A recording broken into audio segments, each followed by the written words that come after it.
آج جانیں گے حیض کے احکام و مسائل۔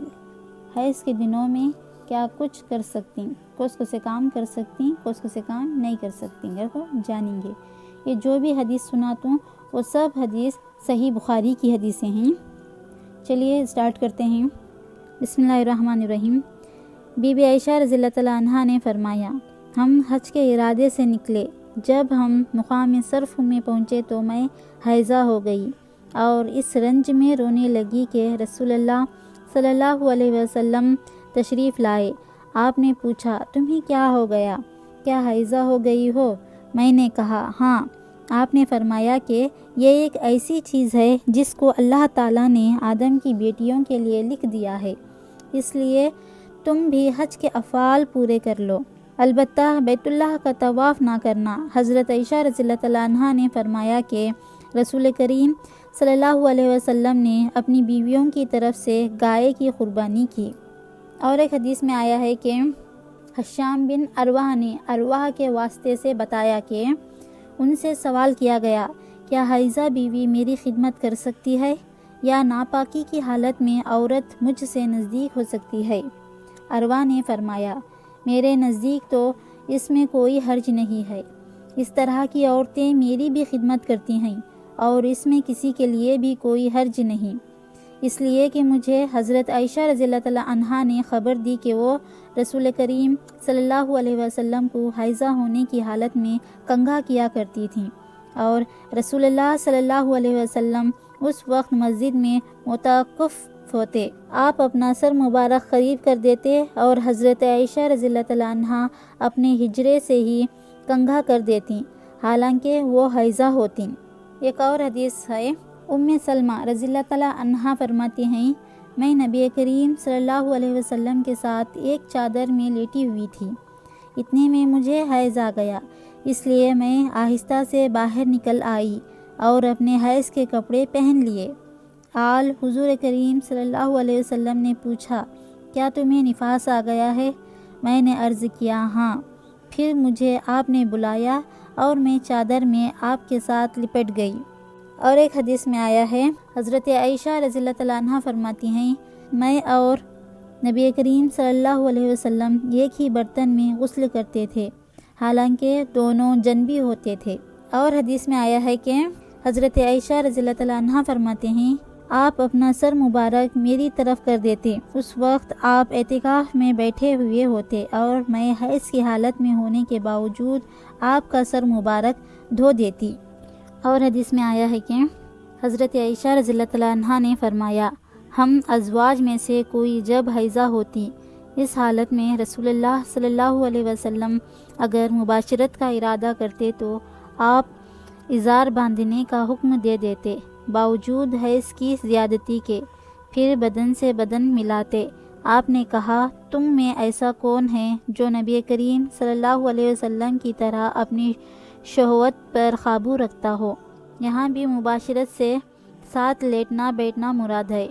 اور حدیث میں آیا ہے، رسول کریم صلی اللہ علیہ وسلم عید الاضحیٰ یا عید الفطر میں عیدگاہ تشریف لے گئے، وہاں آپ عورتوں کے پاس سے گزرے اور فرمایا، اے عورتوں کی جماعت، صدقہ کرو، کیونکہ میں نے جہنم میں زیادہ تمہیں کو دیکھا ہے۔ انہوں نے کہا، یا رسول اللہ، ایسا کیوں؟ آپ صلی اللہ علیہ وسلم نے فرمایا کہ تم لعن طعن بہت کرتی ہو اور شوہر کی ناشکری کرتی ہو، باوجود عقل اور دین میں ناقص ہونے کے میں نے تم سے زیادہ کسی کو بھی ایک عقل مند اور تجربہ کار آدمی کو دیوانہ بنا دینے والا نہیں دیکھا۔ عورتوں نے عرض کی کہ ہمارے دین اور ہماری عقل میں نقصان کیا ہے یا رسول اللہ؟ آپ صلی اللہ علیہ وسلم نے فرمایا، کیا عورت کی گواہی مرد کی گواہی سے نصف نہیں ہے؟ انہوں نے کہا، جی ہے۔ آپ صلی اللہ علیہ وسلم نے فرمایا، بس یہی اس کی عقل کا نقصان ہے۔ پھر آپ صلی اللہ علیہ وسلم نے پوچھا، کیا ایسا نہیں ہے کہ جب عورت حائضہ ہو تو نہ نماز پڑھ سکتی ہے نہ روزہ رکھ سکتی ہے؟ عورتیں نے کہا، ایسا ہی ہے۔ آپ صلی اللہ علیہ وسلم نے فرمایا کہ یہی اس کے دین کا نقصان ہے۔ اور حدیث میں آیا ہے، فاطمہ ابی حبیش کی بیٹی نے رسول کریم صلی اللہ علیہ وسلم سے کہا کہ یا رسول اللہ، میں تو پاک ہی نہیں ہوتی، تو کیا میں نماز بالکل چھوڑ دوں؟ آپ صلی اللہ علیہ وسلم نے فرمایا کہ یہ رگ کا خون ہے، حیض نہیں، اس لیے جب حیض کے دن جن میں کبھی پہلے تمہیں عادتاً حیض آیا کرتا تھا آئیں تو نماز چھوڑ دے، اور جب اندازہ کے مطابق وہ دن گزر جائیں تو خون دھو ڈال اور نماز پڑھ۔ اور حدیث میں آیا ہے، ایک عورت نے رسول کریم صلی اللہ علیہ وسلم سے سوال کیا۔ اس نے پوچھا کہ یا رسول اللہ، آپ ایک ایسی عورت کے متعلق کیا فرماتے ہیں جس کے کپڑے پر حیض کا خون لگ گیا ہو؟